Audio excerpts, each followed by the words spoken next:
Hi, simple and டேஸ்டியான gongura chicken எப்படி செய்கிறது பார்க்கலாம் வாங்க. இந்த கீரையே ஒரு ஸ்பெஷல் தாங்க.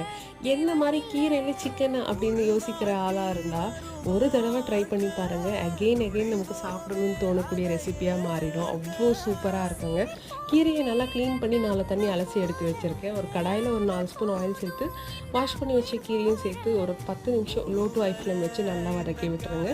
கீரை நல்லா இந்த அளவுக்கு வெந்து வந்த பிறகு ஒரு பிளேட்டை தனியாக மாற்றி எடுத்து வச்சுருங்க. இப்போ அதே கடாயில் ஒரு 5 ஸ்பூன் ஆயில் சேர்த்து 1/4 கிலோ சிக்கன் எலும்பில்லாதது சேர்த்துருக்கேன். குட்டி குட்டியாக கட் பண்ணி ஆட் பண்ணி ஒரு 5 நிமிஷம் நல்லா வதக்கி விட்டுருக்கேன். இப்போ தேவையான அளவு உப்பு, 1/2 ஸ்பூன் மஞ்சள்தூள், 2 ஸ்பூன் காஷ்மீரி மிளகாய் தூள் ஆட் பண்ணியிருக்கேன். உங்கள் காரத்துக்கு ஏற்ற மாதிரி ஆட் பண்ணிக்கோங்க. நல்லா லோ ஃப்ளேமில் ஒரு 5 நிமிஷம் வதக்கி விட்டுருங்க. இந்த அளவுக்கு இப்போது நம்ம வதக்கி எடுத்து வச்ச கீரையை சேர்த்து நல்லா மிக்ஸ் பண்ணி விட்டுருங்க. ஒரு 5 நிமிஷமாவது லோ ஃப்ளேமில் வச்சு மிக்ஸ் பண்ணி விட்டுருங்க. அவ்வளோதான், சூப்பர் டேஸ்டியான கோங்குரா சிக்கன் ரெடி. கொத்தமல்லி ஆப்ஷனல் தான், தேவைப்பட்டால் ஆட் பண்ணிக்கோங்க.